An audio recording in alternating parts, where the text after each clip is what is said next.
Welcome to my channel, Real Life Wonders. Today's story is not just about strength, but about dignity, courage, and how one quiet soldier forced the highest ranks of command to listen. It begins on a remote training ground where the sun burned against the desert horizon and dust never seemed to settle. Rows of young recruits drilled endlessly, sweat soaking their uniforms, boots pounding into dirt. Among them was Lieutenant Sarah Kane. She wasn't the loudest, she wasn't the fastest, but there was something about her that stood out, a calm determination that others couldn't quite understand. Sarah had grown up in a small town where people lived simple lives. Her father, a doctor, wanted her to stay safe to carry on his practice. Her mother, a teacher, hoped Sarah would choose a classroom over a battlefield. But Sarah had dreams of her own. She wanted to serve, to carry a rifle, to stand shoulder to shoulder with others who believed in something bigger than themselves.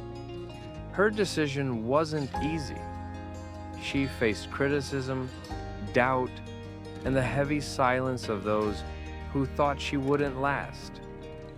But she pressed forward inside the barracks, though reality was harsher than the dream. Sarah faced constant whispers. Some of the men mocked her during training, laughing when she stumbled, calling her dead weight. Others accused her of being there only because of favoritism, though they didn't know the truth. The pressure built day after day, but Sarah never responded. She endured quietly, patiently, waiting for her chance to prove herself. One night during a late training exercise, things went too far. The drill was supposed to simulate a capture scenario, recruits practicing how to resist interrogation. It was meant to push limits, but not cross them.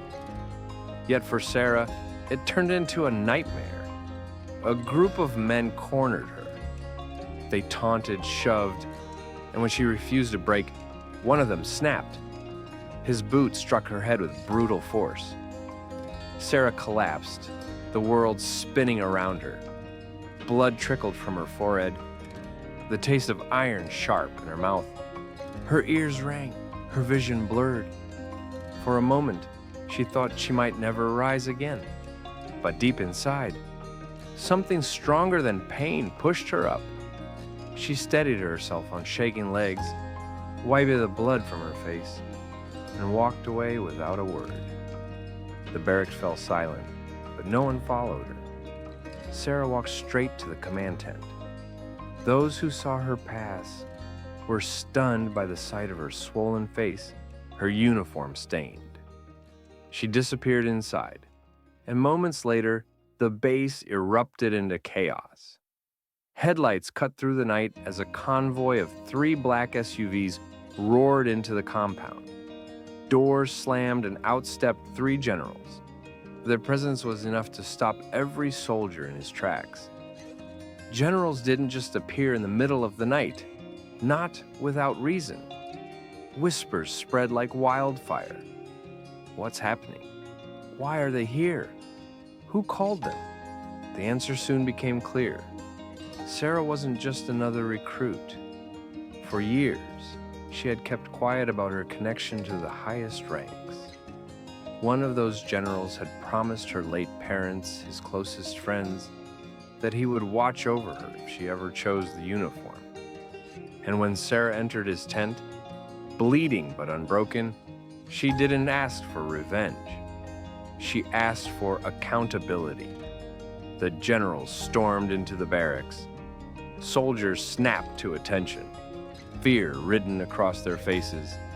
The men responsible for the attack stood pale, their eyes darting, knowing their time was up. One general's voice cut through the silence. Who laid hands on her? Silence. Not one dared speak.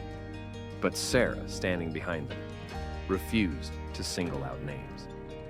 Her words carried more weight than any accusation. It wasn't just one man. It's the culture you've allowed here. Fix it, or more of us will fall." The generals looked at one another. Her statement was a knife to the heart of their leadership. She wasn't asking for punishment. She was demanding change. That very night, the entire unit was shut down. Investigations launched. Careers ended. The men who had targeted her would never again wear the uniform. The toxic environment they had built was dismantled piece by piece. But Sarah's story didn't end there. She was transferred to another base, where whispers followed her. Some called her the one who shut down a unit. Others saw her as a quiet symbol of courage.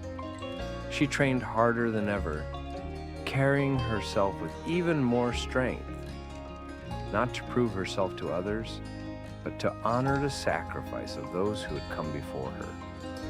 Months later, at a formal ceremony attended by high-ranking officers, Sarah's resilience was recognized. She walked across a stage, still humble, still quiet, as one of the generals pinned a medal to her chest. The applause was thunderous, but Sarah didn't smile for herself. Later, she placed that medal at a memorial wall filled with names of fallen soldiers. When asked why she gave away such an honor, her answer was simple. It was